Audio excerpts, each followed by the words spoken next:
सुखी जीवन का रहस्य। एक महान संत हुआ करते थे जो अपना स्वयं का आश्रम बनाना चाहते थे, जिसके लिए वो कई लोगों से मुलाकात करते थे। एक जगह से दूसरी जगह यात्रा के लिए जाना पड़ता था। इसी यात्रा के दौरान उनकी मुलाकात एक साधारण सी कन्या विदुषी से हुई। विदुषी ने उनका स्वागत किया और संत से कुछ समय कुटिया में रुककर आराम करने की याचना की। संत उसकी मीठे व्यवहार से प्रसन्न हुए और उन्होंने उसका आग्रह स्वीकार किया। विदुषी ने संत को अपने हाथों का स्वादिष्ट भोज कराया और उनके विश्राम के लिए खटिया पर एक दरी बिछा दी और खुद फर्श टाट बिछाकर सो गई। विदुषी को सोते ही नींद आ गई। उसके चेहरे के भाव से पता चल रहा था कि विदुषी चैन की सुखद नींद ले रही है। उधर संत को खाट पर नींद नहीं आ रही थी। उन्हें मोटे नरम गद्दे की आदत थी जो उन्हें दान में मिला था। वो रात भर विदुषी का सोच रहे थे कि वो कैसे इस कठोर जमीन पर इतने चैन से सो सकती है।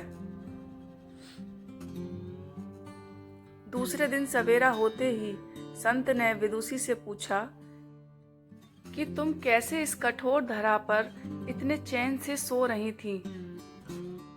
तब उसने बड़ी सरलता से उत्तर दिया, हे गुरुदेव, मेरे लिए मेरी ये छोटी सी कुटिया एक महल के समान ही भव्य है। इसमें मेरे श्रम की महक है।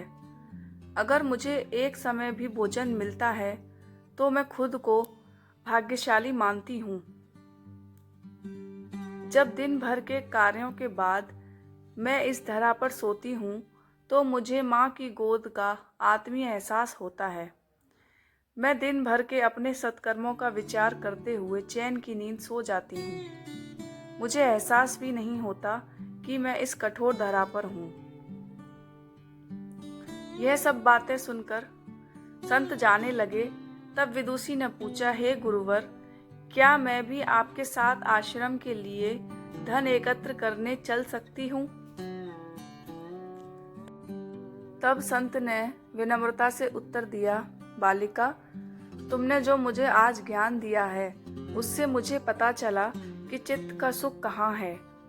अब मुझे किसी आश्रम की इच्छा नहीं रह गई।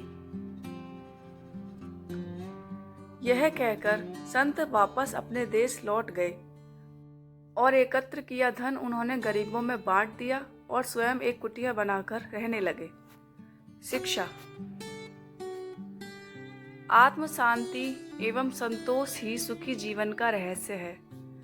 जब तक इंसान को संतोष नहीं मिलता वो जीवन की मोह माया में फंसा ही रहता है, और जो इस मोह माया में फंसता है उसे कभी चैन नहीं मिलता। तो फ्रेंड्स, वीडियो अच्छी लगी हो तो लाइक करना और मेरे चैनल को सब्सक्राइब करना।